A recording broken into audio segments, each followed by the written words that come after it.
ti brode e no kwasem ni oma bona ma moja pa me hu so obi ebo TV a no fi moja kwa mfa me ni hu se me bei fi moja sa no tem se me fi moja fi me kwa na obutu wo se no da na nsa so we ha na ne katira ma no ay yellow ne na no nyina se me bei wu awura de me bei wu let's obre ko che abofra no wo wirem na protfo no bo no a se do mo pe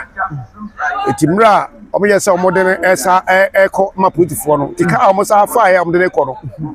eti police ni na gbe se o da ne asa abo ablante ni bi na driver ni de car sa ko wura condemn car bi ase a driver ni no chika ne se ba bo fa so sa ala so ma bo no wa bo ma bo na bo ntre wie no no sa de car ko wura condemn na se that time so na mo fa se handcuff guninsa a o ticket ba sa na sa car ko pemie no onya control bia ma ne bo sa ko bo car no o ti ni so hwe ya sa intima o sa ko nya accident sa kan bro mo sa bro no ho ti ko ya no se prosini na ofa sa car no ekoye sa de no car na obi car omdi koja police pa koja nye police car they no chika we committee police no kure on e bo wo fast o me bo akura no this ya chi no this one ya chi no o dan fa is almost like o central oh okay chezo mo yehwebu nansa e bi odan de o mo nyamfa bebi anka no kopum se nyame bua kodrum wa ai be kwa postmortem nyame bua postmortem be be no bi a memenda se ye wi a ye hwe se result papa e be ba mabusuafo no so yakoma ato ye yem ada se accident no ndiko nyaa no na eku no anase police no ogburu ndiku no iti na mamienu ne ye hwehwe free bu me ofa se se om de om nan Tomna le butu nti ba o se ba kokoro tia de sisi achi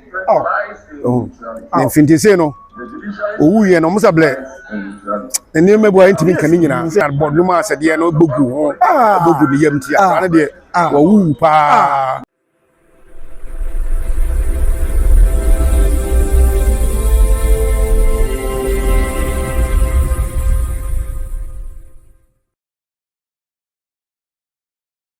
Ozafo ye ni ma wo se mo a asi ewo great friends onye ya ebe ye kweso na ozafo odi arewo ye na ni ma brantie ya abna bodu arewo se me se bi Alex abozifo mi edu bi abro no ma onamu a ye nyamedia na sabre ye nya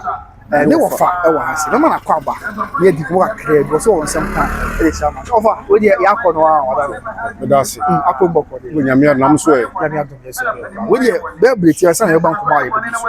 e bia na asem wasi obi hia danti mu asem abranti wo dai o ye hwan ya wada ba cha abranti e me wo fa ase o ma me na edi machi me wo fa ase pa anya nche ti di ko ba ne se be na wo twini na ko ba sa abranti no e ya omosi so atwetwe mpena kakra na ko fa baba bi be hye ne dem be nansa ma baba no kura wo pie ko enti ni 3 days na ababa no nana e ko fa police so meche na wo fa asi so atese akora ne chene dem enti no ko fa police fo ne baaye no timo fa ma to akora na wo fie to mbe na so no wo pia bontre nti ono na beto police fo no mu fie ho enti ono hu police fo no boy be to police fo no e wo fie ho wo pie okay enti wo pie sa na gesa police fo no enso wo fie ho nti na ma me na o me ka so meche akora no na wono ewo abontre nti ono mo de hu se abofra na idwane ana wo pa kromfo eso bre ko che abofra no wo wirem na protfo no bo no a se do mo pe etimra o me yesa o mo de esa eko ma protfo no tika o mo sa fa ya o mo de ko no eti police ni na gbe se o da ne asa abo ablante ni bi na driver ni de car sa ko wura condemn car bi ase a driver ni no chika ne se ba bo fa so sa ala so ma bo no wa bo ma bo na bo ntre wie no no sa de car ko wura condemn na se that time so na mo fa se handcuff guninsa a o ticket ba sa na sa car ko pemie no onya control bia ma ne mo sa ko bo car no o ti ni so hwe ya sa intima o sa ko nya accident sa kan bro mo sa bro no ho ti ko ya no se prosini na ofa sa car no ekoye sa de no car na obi car omdi koja police pa koja nye police car okay into ono sa police ni si police fo no amfamra anshomu nsem o ma che no awete ono woda fiazisi a oh okay ti se nyame bo ade akoduro no se china mom na eko postmortem okay ti ya ti police na no twika ya che no but ya ti we say approach from you na ko bom of asa ya person aha mienu ba ko kan so ba ko kan da ko se we ne de mre na wode ne pede ko fa card nti on de no aso twen a wonya no ene ho no senti ta police ba ko ne me yenso se ne bia o kan sa ono nso ho asem but the report be say na omo ya community police for no kre they no twika we community police no kre on e bom of asa o me na bo akora no this ya chino this one ya che no o dan fa is almost like or central oh okay as you say no police for bu ha say me da o mase police ni ba bi wo dwoso e fa no Joanna wa ya dia me mani age pa one the police penny o kan ho no commander no just commander e ko asem si ho ye kom dia fa so atotom tutua ma ye no o mani age pa dia say me bo ma me Joanna ba bi obia no e bona ba so pa so ya de ama ye ne ebusu ni age o je fa so e dey na o mo aye sisi anti oh si e ko ye nkratasem ene ko en fa so a ye be ya akora no postmortem nyina no omna di anim ama krata bo na en santiminka so madawro omano ba mu no krata se en saka na hospital nyina en saka e ko gina so postmortem no bibia enti mi so me da wo mas o ne wo maye amaye yan so anu achi no ye hwese se no masi aboaye ma bibia ko so mo hwe ma tentren no bibia anye kama na de da no ye fanto se de be ya next time no polisi ni bi o ha wonye niema bi a e de no bia se bebre a polisi fo no tira mesre omo so mo koso a no mo boaye ne atentren bibia anye kama there's up to now I know mo kasa mo fo ase no omunya amfani shi fi doctor omunya amfani shi ke se omunya amfani shi be bi o o che so omunya hwebu na nsa e bi o dan de omunya amfa bebi anka no kopum se nyame boa kodrum wa ai be kwa postmortem nyame boa postmortem be be no bi a memenda se ye wi a ye hwe se result papa e be ba mabusuafo no so yakoma ato ye yem because ene ma mienu ada se accident no ni ko nyaa no na eku no ana se police no oburu ni ku no iti ene ma mienu ni ye hwehwe free mu ye de ebe mu ba ko sa okay bro beba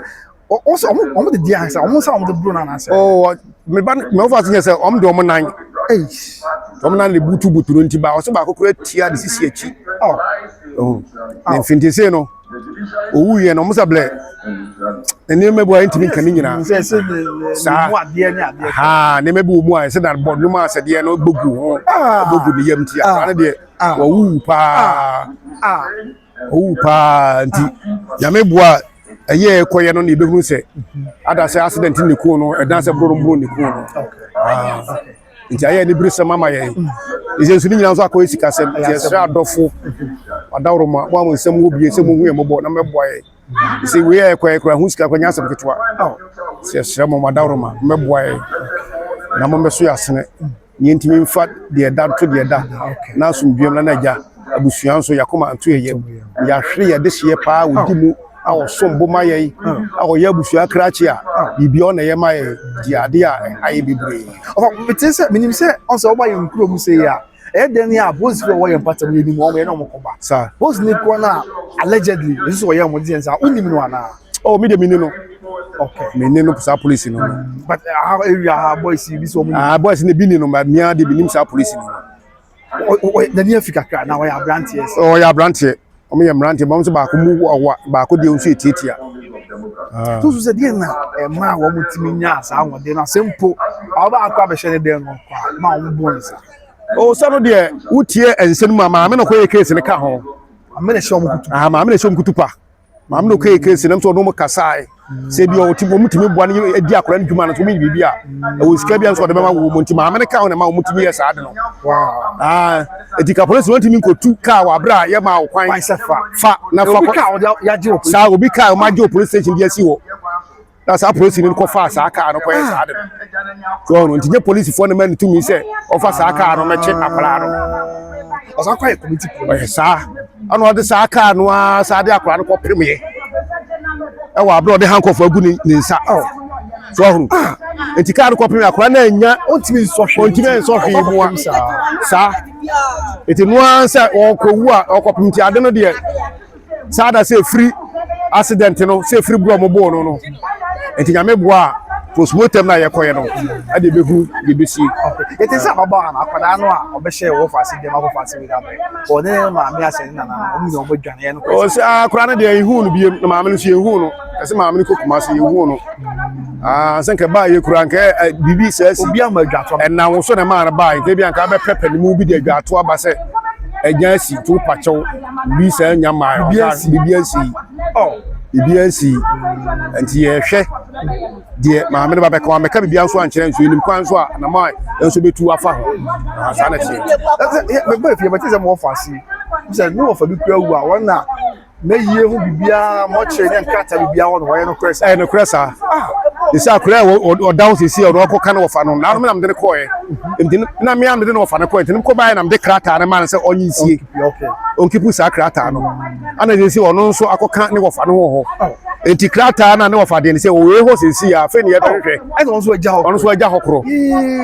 ti sa krata no nti se no ene ma bebre ho a ne wo ye de be no wo fa na yie ne nyina o we no ho no so de ahwe ato no wo fa no nti ne eya eno na ama ya ade se am ye ni abre sa am ye ni abre pa o fasi o ma me ma ye se ne ma me ne ma no o mo ye 6 okay we na epani okay that's not to name bibia sa we na epani wow sa na tie ti what do ma se wi de obeka bia wa kre madase okay nti ana me mo sa tenten mbra sa yes sir sa tenten mbra okay na panimfo meboa ye efa akora na yiyo bibia se be ya aja abusuan so ho be ha ye kakra ti ni nyanum keto wo mi e wo tie base keto wo mu kura me fan se be se 5 years mo nyini bia usua akwa nyina ati de sie kura ni nyina ati de sie ni se na be sun ni na nya asam keto nya asam keto kura mo nyini diare ho pa mo nyini diare ho ma me ko e be mu sa amre no ma aduane bia kura oni wa me ntimi ntimi di sa and ye can reach Ghana man pegna IGP ni asante man tem so afọ na wa he adaroma o man penim adaroma ne penimfo mo man mu sremara e kwan e wo fa ase no na e de hye ne fa so a ato na nan mo nsredu no e ya ade a e ya rehu bebre che sremo mo mwaye amon kasa nkyere mo penimfo no mo nkwala mo hye mo ase no se mo manhwehwe mu bibia emra wa no enye kama se de be ya edi asumdue ebeba na akire no emfa basabasa bia ensa ama biem adawma sremo ananom ese nso ye hiamwa ese dia ba nso nyina esikasem adawroma meboaye ntotoye bia pese ye bia so etimi aye adawma edamase wona ababa no obi a wonim minim ne da na efi of obi akase bia wonim wana fi de muni no ba mia de minim akora ona na tie se bia se no akora ne suban si de om nya ono nko no so ne ne tie but se boys ne emla onko si ofiri mo fa se no be 3 days o sa ko ba bi fufuro ama omo pe ko mbehia na siempo kwa so no akọ ba bi fufuro a wo ba nti ya sa ho be chem wo fa sa nti akora ne de adwuma a wo die ba ya no ya adwuma a wo ye ebi so 20 years ebi so wo hwe na o ya underage o de so so wonim minim no bet omo so wanya 20 bet ma me na atini age no so asem ya hunti wa sa no de atini mfie no so sa na tie wo mte sa branch bi ka chem wa hu se abato 2024 no no na koto yo sa wotu bi na wonya 18 so unti ntu aba wanyini wotu aba ni bi asem okay mati alfa ebe mati udi ni bi wada e frem o se kodwo e dipa de frem en chance down just say kodwo chance down ba bia mewo o kasa obia ni misirim sa di offer e just say kodwo chance down sa ka fran offer na nya be dia no bodu Emmanuel aka BU nyesa BU ya me fa the currency 28 years anka July na obunya 29 years Abrante was an innocent guy pa na sesia se bi ewu anka betimi asia no kwa me na ha me no o se wobu bi akwansia 20 utimi nya hwe bade ewu a anka bi a post ni nya abuta anka masa na post for one na mo ka share say se ko to se mpo bi akọ wi ade kra e me fa branch yensa mu ni nkono ye fa na mo post for akachina Ghana man ni nti e ko ban say na eye nu ade sempo na nka waye boni bi kra se o de akwada bi abehye nche se nka mbutumi anya abute wa bra won ko bunu man ko fa wu mate yesre IGP ye papa ene asante man tamu so afo na no matem kunya ene Ghana man pani ne mpanyu fo ma se be afo na se mumle mu na busuafo yi o pa ne se atente ne be ye adwuma na abaya so mo mo makoma to me mentimi fa brand here no e ma nkom de na mo mo sign of anya sa ya be kuma to yem nti yes rempa for we no bi ya don sa de ma anye ni no pa che no bra kuma ba to se o be kan kontompo eno sa de abufuo foforo ba eno papa nti e ba sɛ busu bi na bi so ase kai sɛ ye ton fie wa twema ya be 10 minutes drive from Sofola e 4 bedroom house so wọ́n ní wọ́n fi ní etwagu ẹ wọ́n fi yẹn so ẹ 4 bedroom house so wọ́n sọ àbẹ̀sítì ẹ̀bẹ̀sẹ̀ wà àti ẹ̀ntẹ̀mpa akọ́ẹ̀ na ẹ̀kọ́tọ̀ fi ní bíbí a ẹ̀nkọ́ ẹ̀nfọ̀mọ́ baako yẹ master bedroom na three na aka yẹ single room self contained after kitchen wɔ hɔ hall kakraka wɔ hɔ dining hall wɔ hɔ nom yɛ wɔ sound kɛseɛ garage nso wɔ fie no n pere yɛ na ɔpɛ new site eti kɔn ɛkɔgye fie no bíbí a bɛyɛ ɛdi ama afei Better Grace financial services ɛmi nkankyɛw Ghana fo a wɔ America ɛne Canada ɛfɛ insurance company financial services papa deɛ no one Better Grace financial services wọ́n dɔn mo bɔ wọn n'ɔsie sika n'akɔ pension lɛkɔ bá se ohun sika ɔbɛ tɛm sika boom di ama yɛ tax free yɛ fa to obi ato so o mpɛ wei deɛ na ɔpɛ ɛna afei bɛrɛ n'ɔmo sie sika na ɔda so na so ha ne ama ne bi ba ɛna tu ntumi nyɛ adwuma bi ma ɔmo bibi a ɔmo hwɛ ɔkɔpem sɛ ɔbɛyɛ nyame deɛ ɔmo ahwɛ ɔmo asa ɔkɔpem sɛ ɔmo yɛ suapɔn ebi a wɔn ni America na Canada bi mu ne mo okura hɔ nkrataa ɔwɔ Japan yɛ wɔsie sika ɔsɛ fata sɛ wɔn Better Grace etu ɔno mo da sɛ ɔgye brɛ na ɔhwɛ no mi de kɔmɔ so bɛpɛ mi bɛhyia nyame nka yakra baba